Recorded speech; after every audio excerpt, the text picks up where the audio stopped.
નમસ્કાર મિત્રો, ધ વાવડમાં હું છું સિદ્ધરાજસિંહ સરવૈયા તમારી સાથે. અત્યારે જે મહત્વના વાવડ આપણી સામે આવી રહ્યા છે એ છે આપણા ગુજરાતના મુખ્યમંત્રી ભૂપેન્દ્રભાઈ પટેલને નરેન્દ્રભાઈ મોદી એટલે કે આપણા વડાપ્રધાન સાથે થોડા જ કલાકો પહેલાં ટેલિફોનમાં વાતચીત થઈ છે, ટેલિફોનિક વાતચીત કરી છે.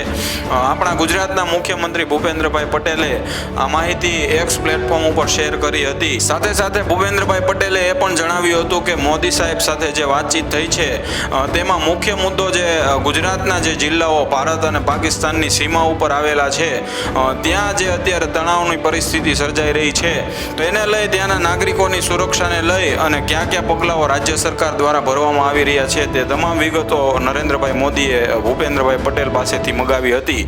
સાથે સાથે નરેન્દ્રભાઈ મોદીએ એ પણ જણાવ્યું હતું કે આપણા જે સંવેદનશીલ જિલ્લાઓ છે, સંવેદનશીલ જે મથકો છે જેમ કે બનાસકાંઠા, પાટણ, કચ્છ, ભુજ અને જામનગર, ત્યાં કઈ રીતની પરિસ્થિતિ છે અને ત્યાં શું વ્યવસ્થાઓ રાજ્ય સરકાર દ્વારા કરવામાં આવી રહી છે એ તમામ બાબતો ઉપર ટેલિફોનમાં નરેન્દ્રભાઈ મોદીએ ભૂપેન્દ્ર પટેલ સાથે વાતચીત કરી હતી. સાથે સાથે ભૂપેન્દ્રભાઈ પટેલે એમ પણ જણાવ્યું છે કે નરેન્દ્રભાઈ મોદી દ્વારા સુરક્ષાને લઈ અને કેટલીક સૂચનાઓ અને માર્ગદર્શન પણ આપણા સીએમ શ્રીને આપવામાં આવ્યું હતું.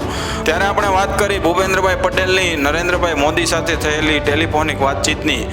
એવી જ રીતે આજે આપણા ગુજરાત રાજ્યના ગૃહમંત્રી એવા હર્ષ સંઘવી દ્વારા પણ એક જાહેર નિવેદન આપવામાં આવ્યું છે, જાહેર અપીલ કરવામાં આવી છે કે ખોટી અફવાઓથી કોઈએ ડરવું નહીં અને જે જિલ્લા પ્રશાસન દ્વારા જે પણ માહિતી આપવામાં આવે, જે પણ ગાઈડલાઈન આપવામાં આવે એની ગુજરાતના તમામ નાગરિકોએ પાલન કરવું, ચુસ્તપણે પાલન કરવું અને પોતાની સુરક્ષા પોતે જાતે જાળવી પોતાની આજુબાજુમાં રહેલા લોકોને પણ મદદ કરવી, આવી હર્ષભાઈ સંઘવી દ્વારા જાહેરાત કરવામાં આવી છે.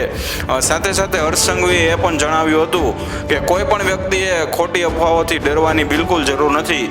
રાજ્ય સરકાર તમામ બાબતોમાં પોતાના અહેમ પગલાઓ અત્યારે ભરી રહી છે. સીમા ઉપર આપણી સૈન્ય છે એ પણ અત્યારે સજ્જ કરવામાં આવી રહ્યું છે. ત્યારે 2 દિવસ પહેલાં આપણા ગુજરાતના પૂર્વ મુખ્યમંત્રી વિજય રૂપાણી દ્વારા પણ એક નિવેદન આપવામાં આવ્યું હતું જેમાં તેઓએ નરેન્દ્રભાઈ મોદીના અને આપણી ભારતીય સેનાના પણ વખાણ કર્યા હતા. ભારત દ્વારા કરવામાં આવેલી એર સ્ટ્રાઇકના વખાણ કર્યા હતા. તો મિત્રો, આ હતા આપણા ગુજરાત અને સરહદી વિસ્તારમાં ચાલી રહેલા યુદ્ધને લઈ અને મહત્વના સમાચારો.